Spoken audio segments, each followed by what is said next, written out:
여러분 안녕하세요. 한글자 생로병사입니다.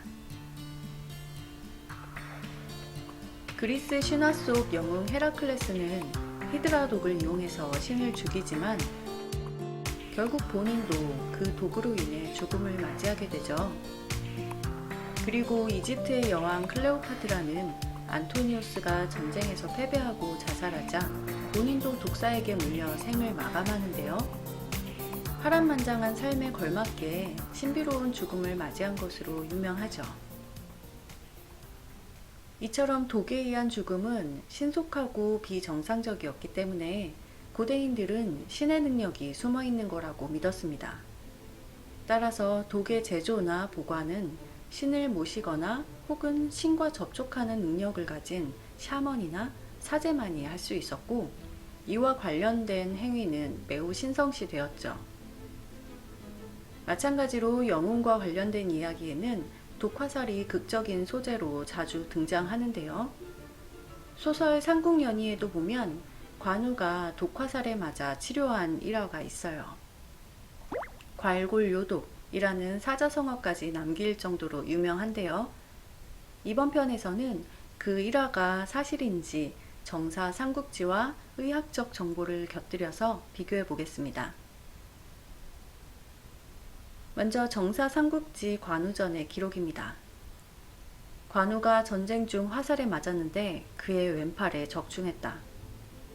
후에 상처는 아물었지만 매번 비가 오고 날씨가 흐리면 뼈가 아팠다. 의사가 말하길 화살 촉에 독이 묻어 있었던 것 같습니다.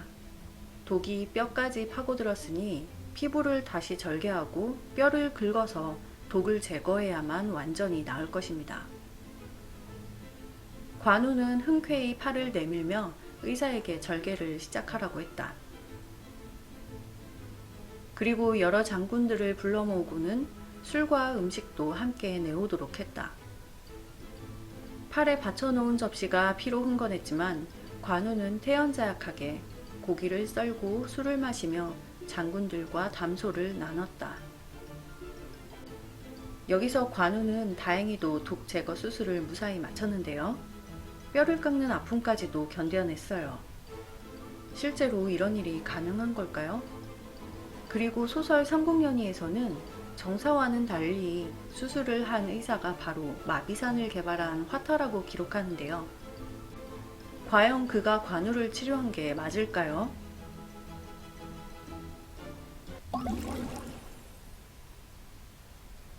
현대의학의 관점에서 보면 독으로 오염된 뼈를 칼로 긁어낸다는 것은 두 가지 면에서 위험하다고 합니다.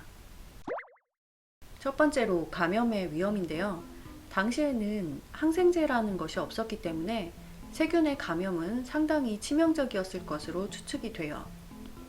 무려 1928년에 페니실린이 발명되기 전까지만 해도 전장에서 부상당한 군인들의 대부분은 염증으로 목숨을 잃었다고 합니다. 그러니 관우도 크게 다친 거라면 세균에 감염되었을 것이고 골수염으로 발전했을 가능성이 매우 높습니다. 두 번째로 우리의 뼈는 골막이라고 하는 얇은 섬유성 조직에 덮여 있는데요. 혈관, 신경이 분포되어 있는 곳이죠. 그런데 이 부분을 과골, 즉 뼈를 긁어냈다라는 것은 이러한 골막을 손상시키는 행위와 같습니다. 현대의학에서 이런 경우 어떻게 치료를 하냐면요. 일단 염증이 생긴 환부를 세척해주고 그 다음에 괴사한 뼈 조직, 즉 부골편을 제거해 줍니다. 마지막으로 항생제를 투여해서 세균 감염을 막는 식으로 치료를 행한다고 합니다. 다시 정사의 기록으로 돌아가 보면 수술 과정을 단지 괄골거독 이 네 글자로 표현을 했는데요. 뼈를 괄해서 독을 제거했다라는 뜻이죠. 우리는 보통 괄자를 긁다, 긁어내다 라는 뜻으로만 알고 있는데요. 사실 괄자의 고대자형을 보면 무언가 새롭게 해석할 수 있는 여지가 있어요. 일단 글자 모양을 보시면 왼쪽 부분은 자루의 윗부분을 손으로 모아서 잡고 있고요. 오른쪽에는 칼 도자가 있죠. 즉 자루의 밑부분을 손으로 모아서 잡고 칼로 도려내는 형상이에요. 따라서 모아서 잘라내다, 모아서 제거하다 라는 의미가 숨어 있는 거죠. 이 의미대로 정사를 다시 해석해보면 뼈의 부골편, 즉 괴사한 뼈 조직을 뽑아서 도려낸 것으로 볼 수 있죠. 마치 오늘날의 수술법과 상당히 유사합니다. 오늘날에는 염증이 생긴 환부를 일단 세척해주고 농을 제거해주면서 그 다음에 괴사한 뼈 조직을 제거한다고 말씀드렸는데요. 고대에도 물론 국화수나 술 등으로 환부를 세척하는 방법은 이미 존재했고요. 신농본초경이나 본초강목을 보면 항염작용을 하는 약초가 상당수 기재되어 있어요. 이런 정황으로 보면 당시 외과술의 수준은 우리가 상상하는 것보다 더 높았을 수도 있다고 봅니다. 괄골과 독은 소설 삼국연의에서 다음과 같이 묘사됩니다. 용도 괄골, 실실 유성. 칼을 이용해서 뼈를 괄하는데 실실, 쓱쓱 소리가 났다 라고 해서 이 쓱쓱, 의성어 표현을 넣어 주었어요. 긁어내는 상황으로 연출을 해버린 거죠. 뼈를 제거하는데 쓱쓱 소리가 나지는 않겠죠. 당연히 여기서는 문맥상 괄자를 긁어내는 것으로 해석할 수밖에 없는데요. 결국 이러한 묘사 덕분에 이야기가 더욱 유명해졌지만 저는 글자의 숨은 의미를 살짝 바꿔서 상황을 극적으로 만든 나관중의 상상력이 대단한 것 같습니다. 다음으로 화타가 관우를 치료한 것이 맞는가에 대해서는 이미 문헌을 통해 고증이 가능한데요. 정사에서는 화타라는 이름이 언급되어 있지 않고 단지 의사라고만 기록되어 있었죠.